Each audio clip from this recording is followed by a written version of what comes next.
Greetings, friends. Today's Wednesday, April 8th. It's 2020. It's Holy Week. This week we celebrate Jesus' last days on earth. We remember Good Friday. We remember his death. We celebrate his resurrection. And it's a special time to draw near to God and to remember, in remembrance of Christ. I am in the woods across from our home, near the base of the mountain. Today I followed a stream, a little mountain stream, up near the base of the mountain, and it's a beautiful little brook. I've been around for almost 3 years now, and every time I've been up here in the woods, this spring has been running, so it's pretty constant. And I've always been amazed at the way water just comes out of the ground in various places. I've been amazed at the constancy of that. It's hard for me to understand. And it's beautiful. Those rhythms of life, the morning and day and night, morning and evening, sunrise, sunset. You can hear the breeze. You can hear the wind blowing again today, the ruah, the wind of God. Also, in that constancy, I'm amazed. This week, a verse that kind of came to mind from daily readings a couple of days ago, 2 Corinthians, first chapter, verses 3 to 6. Blessed be the Lord, the God, the Father of Jesus, the Father of mercies, and the God of consolation. I started to dig into that word, did a little etymology, study of the Greek word for consolation. It's a double word, it's a compound word, para kaleo. Two words, preposition from, and the word to call. And I thought about, I won't bore you with the details of all this, but I thought about how that word evolved into the third meaning in the lexicon, which is to comfort, or to console, or to encourage. From the words from, call. And this may not stand up to scholarly discernment, but it seems to me it's like calling near, to call near.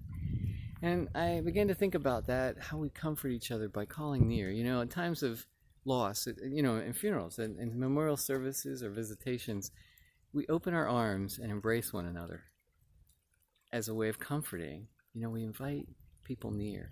I remembered, I thought of the prodigal, the father of this lost son. He runs out to greet his lost son when he returns home with open arms. He invites him near. To think of God as the God who invites us near in such a constant way. It's not temporary. It's not on again, off again, but it's like the spring. It just never ends. The welcome of God, the consolation, the comfort, the open arms of a God who welcomes us near over and over and over again when we feel distress. And that verse goes on to say that the reason God consoles us, the reason God invites us near to comfort us, is so that we, in our suffering, can be comforted, but that we can then, in turn, express that comfort to others. We can share the consolation we receive from God, the welcoming near and the blessing of being embraced by God. We can share that with others who are in distress. So this model Paul paints is a model of multiplication, of magnification, that as God comforts us, as God welcomes us near and embraces us, he's preparing us to offer the same gift to others. And the gift goes on and on and on. In this time, I invite you to think about that. How can we be embraced by God? How can we come near to God? To accept that embrace, to accept that comfort in our own spirits. And whenever we do experience that presence of God in all its fullness, the concerns around us fade just a bit. They become a little less critical and less frightening. So I invite you to hear the invitation of God. Come near and be comforted. Be comforted by the one who loves us, the one who embraces us, and the one who is constant in his love for us.